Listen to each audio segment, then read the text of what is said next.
Fakulti Sains Bumi FSB Universiti Malaysia Kelantan UMK memanfaatkan penganjuran Festival of Idea 2025 peringkat negeri Kelantan FOI at Kelantan 2025 untuk berkongsi kepakaran teknologi drone bagi pemetaan dan analisis data untuk tujuan proses pengajaran dan pembelajaran PDP di lapangan.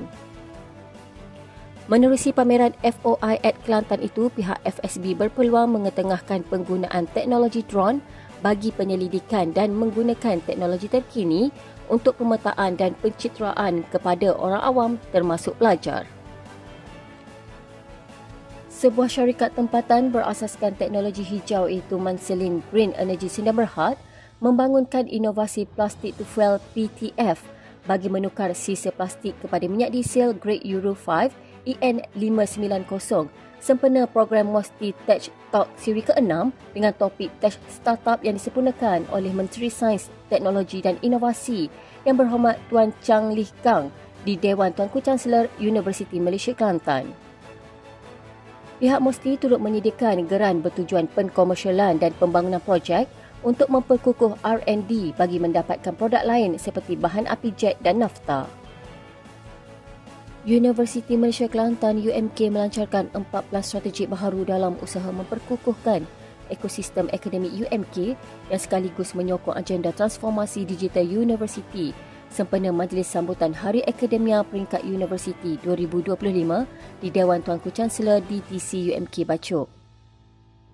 Dan strategi ini dirancang sebagai manifestasi dan komitmen UMK dalam mengintegrasi teknologi dan kecerdasan buatan dalam operasi akademik universiti.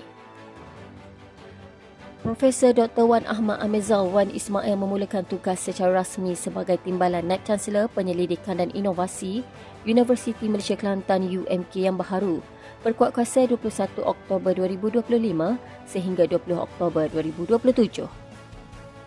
Beliau tiba tepat jam 8 pagi di bangunan Chancellery UMK Bachok Kelantan disambut oleh Naib Chancellor UMK Datuk Profesor Insinyur Teknologis Dr. Arham Abdullah untuk sesi mengibas kad perakam waktu pada sistem pengurusan kehadiran bagi memulakan tugas sebagai Timbalan Naib Chancellor Penyelidikan dan Inovasi di bangunan Chancellery UMK Bachok Kelantan.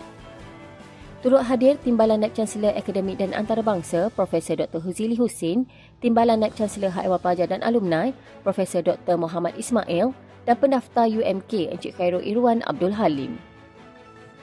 Seramai 20 mahasiswa di Universiti Malaysia Kelantan UMK terdiri dari kalangan B40, orang asli dan pelajar OKU dari ketiga-tiga kampus menerima sumbangan komputer riba di bawah inisiatif UMK Cakna di Bilik Mesyuarat Senat UMK Bachok Kelantan. Sumbangan telah disampaikan oleh Timbalan Naib Chancellor Hak Ehwal Pelajar dan Alumni Profesor Dr. Muhammad Ismail kepada semua pelajar baharu untuk membuktikan komitmen universiti dalam memastikan para pelajar kurang berkemampuan menerima manfaat sewajarnya sekaligus menjadi platform untuk melahirkan para pelajar yang unggul pada masa hadapan.